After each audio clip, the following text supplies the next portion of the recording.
Hello, Leo, Sun, Moon, Rising, and Venus signs. Kamusta kayo? Sana po'y nasa mabuti kayong kalagayan. Welcome back po sa Star Tarot. At kung bago kayo rito, welcome din po kayo. Please subscribe, like, share my videos, and leave me a comment kung naka-resonate po kayo. Thank you. Tingnan natin ang mga messages ni Leo for today. First message ninyo, we have Dandelion, rooted, persistence, cleansing. Ayan. So, ang iba sa inyo, no, deep-rooted, no? Siguro, depende sa inyong sitwasyon, but maybe sa mga ano ninyo, sa mga values ninyo, sa core values ninyo, maaaring deep-rooted kayo dyan, sa mga beliefs ninyo, sa mga prinsipyo, paniniwala, yung mga ganon, ano. This also signifies na maaaring you're going to be persistent sa kung ano man ang inyong gustong gawin, sa mga pinaplano ninyong gawin, no. Maaaring talaga magsisikap, magtsatsaga kayo, sa mga bagay na yan hanggang sa marating ninyo kung ano man ang goal ninyo rito. And also cleansing, no. Maybe this is you are going to detoxify yourself, you are going to purify yourself energetically man or physically. So, pwedeng merong mga ganong kaganapan si Leo sa ngayon. We also have abundance, harvest, and bounty. Napakaganda. This is a time of plenty and bounty. So, meron ditong blessings na paparating. Financial blessings are coming your way. Sa ngayon, kaya naman magkakaroon kayo ng abundance of money, no? Abundance of money. Kasi you're going to harvest, no? The fruit of your labor sa ngayon. So, kung ano man ito, kung depende yan, depende pwedeng sa negosyo, o pwedeng investment ninyo, may babalik ng ROI, o return of investment ninyo, yung kita ninyo, yung profit, maaaring makukuha nyo na yan sa ngayon. Kaya magkakaroon kayo ng maraming pera, or po pwedeng sa trabaho. Diba? Pwedeng nasa mataas na posisyon kayo sa trabaho, kaya malaki din, no? Yung balik sa inyo, malaki din yung take-home pay ninyo, something like that. Or it could be anything. Who knows? Baka meron ditong paparating na blessing sa inyo, windfall, mga ganon, no? So, depende yan. Kaya good luck sa'yo. Because this is the time that you're going to be prosperous and abundant, no? So, congrats.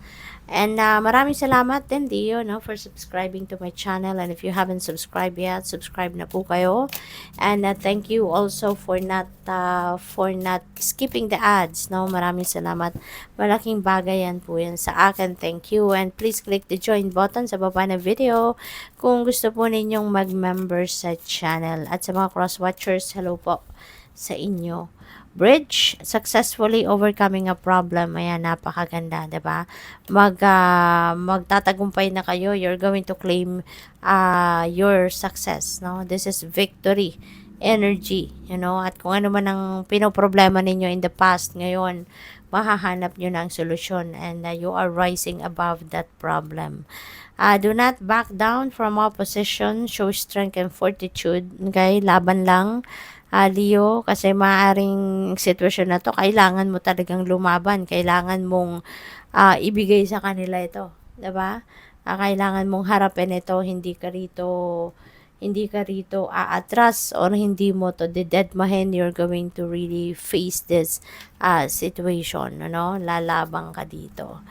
Warning you of a problem either now or in the near future. So, maganda to na merong warning para sa inyo of a possible problem, kasi at least mapaghahandaan ninyo to, meron pa kayong magagawa para maiwasan ito, 'di ba? Something like that. You can be extra cautious, 'di ba? Sa lahat ng bagay na ginagawa ninyo, before you say something, or before you make a decision, or before you do anything, 'di ba? So mapaghahandaan ninyo ito.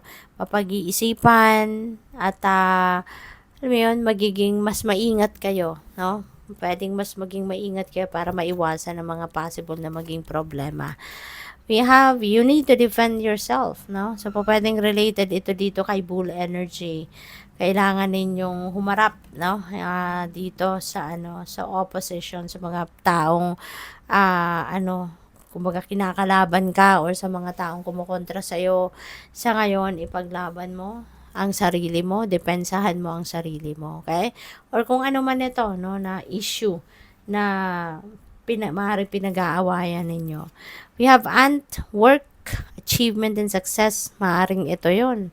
Maaring yung achievement mo sa trabaho, this could be promotion, this could be a project well done na naiinggit sa'yo ang kung sino man, kaya maaring inaaway ka, iniintriga ka, hinahanapan ka ng butas, 'di ba? Yung ganon. Kaya siguro may mga ganyang opposition na nangyayari that could be work related dahil nga may tagumpay ka na nakamit or may tagumpay kang makakamit sa trabaho, no? What else? We have egg. Success assured with good plans and hard work. At maaring yung achievement mo na to, yung promotion na to, or kung ano man ang ginawa mong task or project, kunyari, na binigay sa'yo sa trabaho, napagtagumpayan mo, you did a great job, no? At kaya, ano yan, pinagplanuhan mo yan, pinag-aralan, pinagsikapan, kaya yan nagbunga ng maganda. Kaso, may mga tao talagang sadyang, inggitero at inggitera, no? Mahirap para sa ibang tao na tanggapin, no, na ikaw ay nagtagumpay, na ikaw ay naging successful sa ginawa mo, sa task mo. Kaya siguro merong mga kumukontra sa'yo, diba? Natural yun eh. Natural sa tao. There are people that can't be happy, no, sa success ng ibang tao. Sadyang may mga tao talagang hindi kayang tanggapin, no, na umaangat, no, ang kapwa. Kaya nasa sa inyo na yan on how you're going to navigate the situation. Okay? So, what else? We have broken wishbone. Wish will not be granted. Okay? Meron kayong wish. Meron kayong heart's desire dito na hindi ibibigay sa'yo. And it's because hindi yan para sa'yo. No? Simply because it's not for you. It's not for your highest good. It's not for your personal, hindi makakabuti sa inyong personal na interest.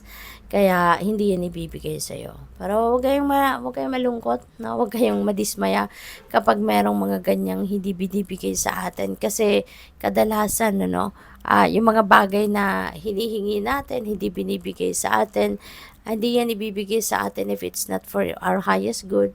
Isa pa, hindi yan ibibigay sa atin kung hindi yan meant for us.